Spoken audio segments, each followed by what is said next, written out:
ધોની દીદી અને પ્રતિક જીજુની એન્ગેજ સેરેમોનીમાં આપ સૌનું સ્વાગત કરું છું અને તમારો કિંમતી ટાઈમ આપીને આ ફંક્શનની શોભા વધારી એના માટે ખૂબ ખૂબ ધન્યવાદ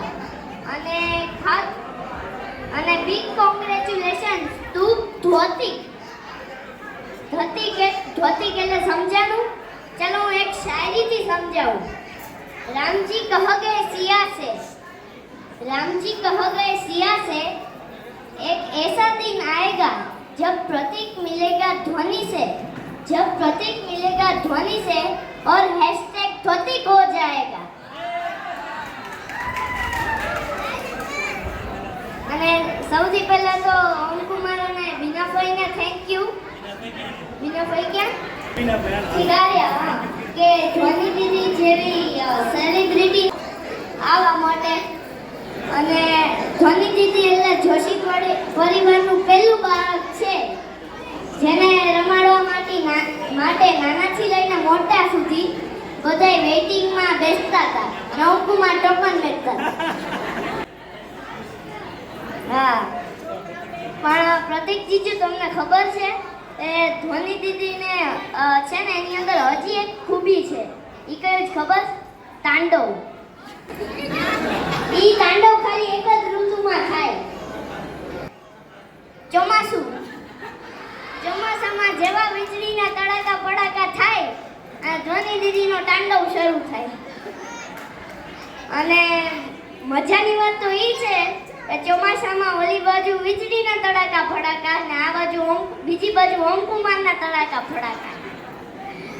અને ફરક એટલો ખાલી વીજળીના તડાકા ફડાકા છે ને એમાં ખાલી ધ્વનિ દીદી તાંડવ કરે અને ઓમ કુમારના તડાકા ફડાકા છે ને એમાં આખું ઘર અને આજુબાજુ વાળા ઘરે તાંડવ કરવા માંડે છે। આ ફરક છે। ઓમ કુમાર આમ તો અમારા ફુવા છે મારા, પણ એની યારે મજાક કરવામાં મને બહુ મજા આવે। અને જ્યારે અમે બીનાભાઈના ઘરે જઈએ ને ત્યારે હું પૂછું કે ઓમ કુમાર છે તો હું આવું, પછી ભલે ને મારા ખીચામાંથી ચોકલેટું લઈને ખાઈ। ને ખરેખર ચારેયનો સ્વભાવ બહુ સરસ છે હો।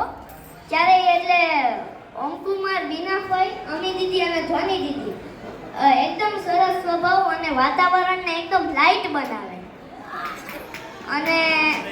અને એનો શ્રેય જાય છે, ક્રેડિટ જાય છે ઓમ કુમાર, બીનાભાઈને।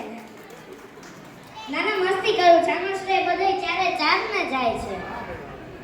હા, અને મેઇન ટોપિક ઉપર આવું તો જ્યારે સગાઈનું નામ પડે ને ત્યારે દીકરીનું નામ પહેલા આવે, કારણ કે દીકરી નાની હોય ત્યારે મમ્મી પપ્પા કરીને આખું ઘર માથે લઈ લે, એટલે તે દીકરી અને ઈ જ તે દીકરી મોટી થાય એટલે સાસરે વહી જાય છે, એટલે તે દીકરી વધારે લાડકી હોય।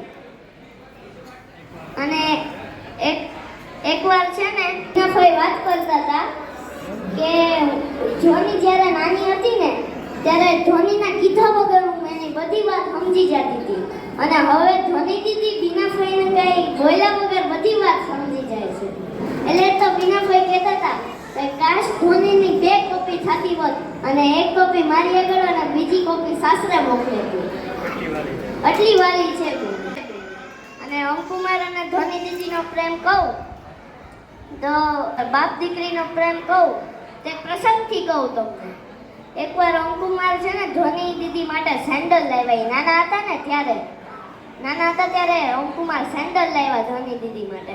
તો બીનાભાઈ કે ઓમ આ સેન્ડલ કેટલા મોટા છે, તો ઈ કે કાંઈ નહીં હાલો ને હમણાં મોટી થઈ જશે। બીનાભાઈ કે ઓમ કુમારના ફાળ પડી એટલે રામ દરબારના ઉજાગરા હતા, ત્યાં ગયા હતા, રાતના ઉજાગરા હતા, તો તે સેન્ડલ બદલાવા માર્કેટમાં ગયા, ફાળ આપી દીધા અને પછી એની ફાળ એટલે હતી કારણ કે જો મોટી થશે તો સાસરે વહી જશે એટલે આપી આવ્યા।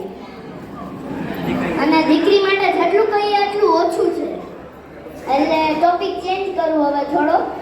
બહુ સગાઈ થઈ ગઈ એટલે હવે આવતીકાલથી હવે હું તમને એક વાત કહું। પ્રતિક જીજાજી છે ને એ ઓફિસેથી આવશે અને મસ્ત દાળ ભાત શાક રોટલી એના મમ્મી બનાવશે ખાશે અને એમ કહેશે હું સુવા જાઉં. ઉનાળાનો ટાઈમ એમાં સુવા જાય પ્રતિક. બ્લેન્કેટ આખું માથે ઓઢી લેવો તો આખું બ્લેન્કેટ માથે ઓઢીને બેઠાય તો એના મમ્મીએ જોયું તો એમાં મારો દીકરો બિચારો બ્લેન્કેટ આ સિઝનમાં ઓઢે છે કેટલો થાક્યો હશે.